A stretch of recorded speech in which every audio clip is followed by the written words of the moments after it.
Ladies and gentlemen, boys and girls, it's time for Wildcat to give you another review. Simply Smackdown for the Pro Wrestling Power Podcast. Yes, see, you notice the mask. It's obvious. Look, the episode stunk that bad that I'm wearing the mask to protect myself from it. Even the notes are probably that bad coming off of it. And there was one highlight. Actually, two. I'll give it two. But it was 2 hours. There were 4 matches and a bunch of backstage stuff that I'm just going to gloss over because it wasn't even good backstage stuff. This was the go-home show before Backlash. And for me, it was the turn-it-off show almost. But I pushed onward for you guys so that you could get a review. It started out with Jeff Hardy and the Jeff Hardy Sheamus storyline going on. Sheamus, they're going to do a contract signing. Renee's in the ring. Sheamus comes out with doctors and a little booth in tow, and it's just like, okay, really? And Jeff Hardy comes out, and Sheamus is like, you have to pass the drug test before I'll wrestle you, because you're a junkie. And he repeated that like 15 times. It's like, I don't know. Even if Jeff Hardy agreed to this storyline, it's just, I don't like it. I like that there's I like when they do storylines with a little touch of reality, but somebody's personal demons that they're still struggling with, I don't know, that's just a little much to me. And then, I've been told that it was edited out of like re-airs.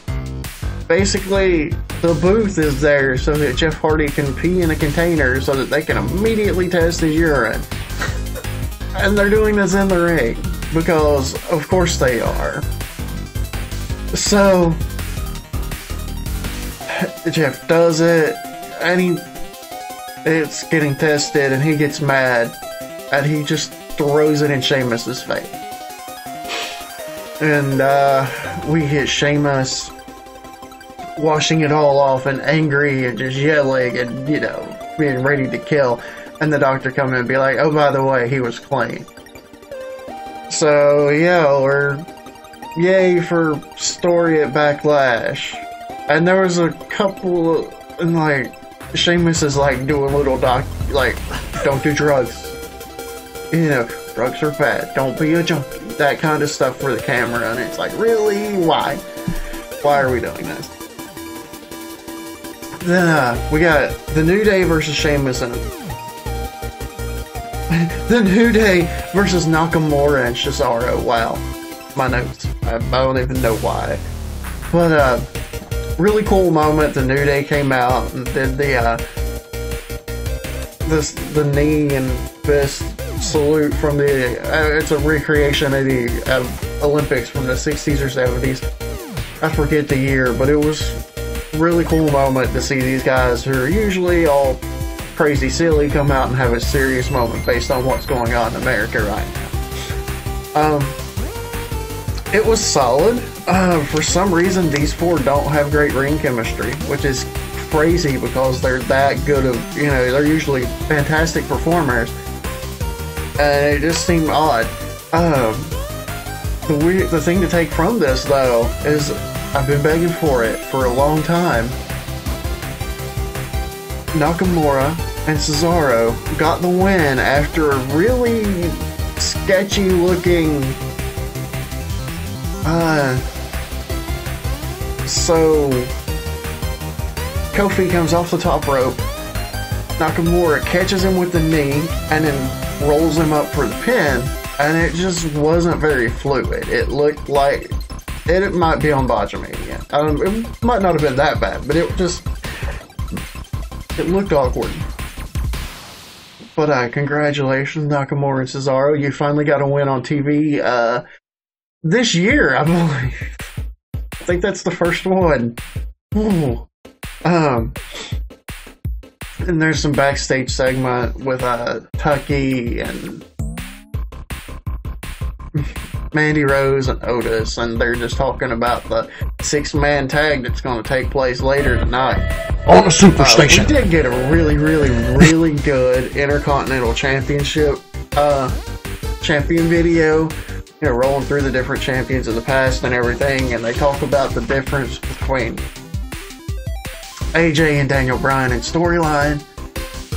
And I was really, really, really looking forward to this match. These are two of the best workers, not just in WWE, but in all of professional wrestling. And what parts of it we got to see on TV were really, really good. And I want to say it was like 30 to 40 minutes of actual wrestling.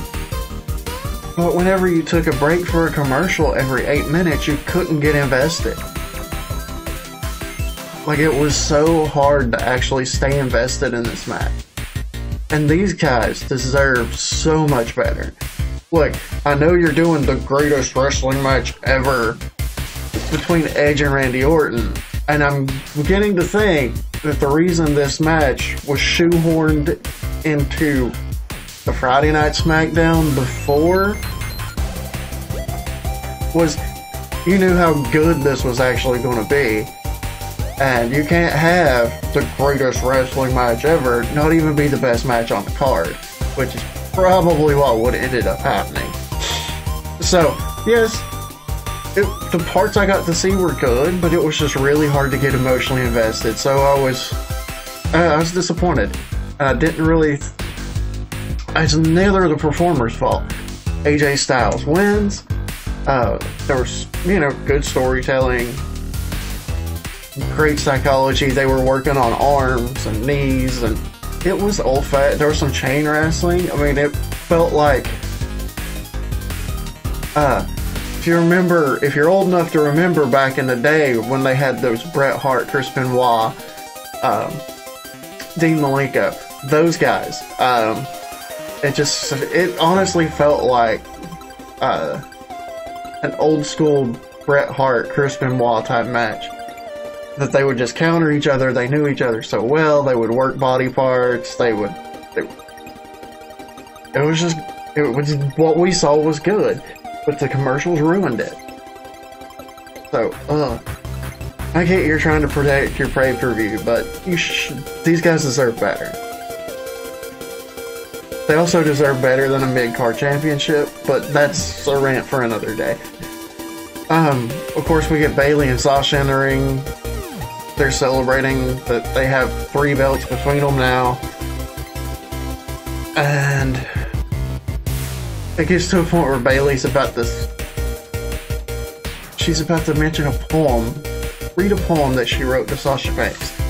And of course Alexa Bliss and Nikki Cross come out because nobody's allowed to do anything in the ring without their opponents coming out later. And they're talking. Well, Bliss is talking. Nikki Cross really isn't saying anything. And of course the Iconics end up on the big screen, and they're talking about how they beat both of those teams. And then they're like, and you should also never turn your back on people. And of course, cliche, WWE cliche number 5, the two with the belts get attacked in the ring and get ran off. It's just, I saw it coming from a mile away. I know there's nothing new under the sun, but can we please come up with something? Then there's more backstage segments. They go back over the Miz and Morrison playing tricks, and then we get to the main event: Braun and Heavy Machinery versus the Miz and Morrison and then Dolph Ziggler. And just ugh. Like, I get that they put some of this stuff in it to set up storyline for the future and to give Otis something to do, but there's other ways to do this. And it was exactly what you expected. Braun and Heavy Machinery win. Otis gets the pin, so we're gonna keep pushing Otis.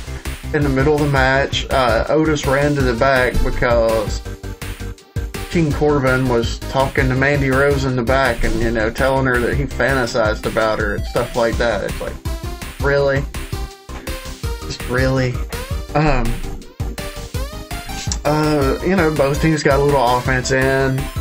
Tucky was the face in payroll. He was the one that sold for most of the offense that the other three got.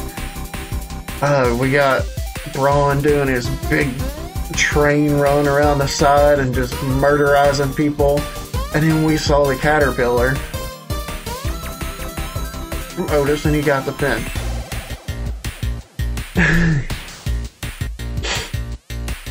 Yeah, I mean, it's the go-home show before Backlash. And if its goal was to get you excited about Backlash, it failed miserably. There were a couple of good spots. I think AJ Daniel Bryan shouldn't have been on free TV. Just because you're protecting a match at a pay-per-view.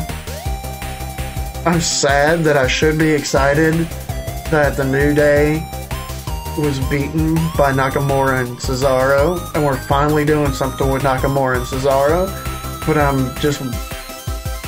they're not going to do anything more of it, because they don't continue storylines. I have no faith in this company at this point.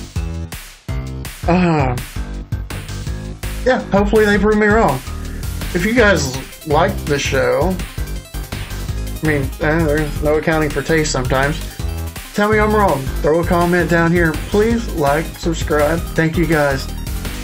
God bless.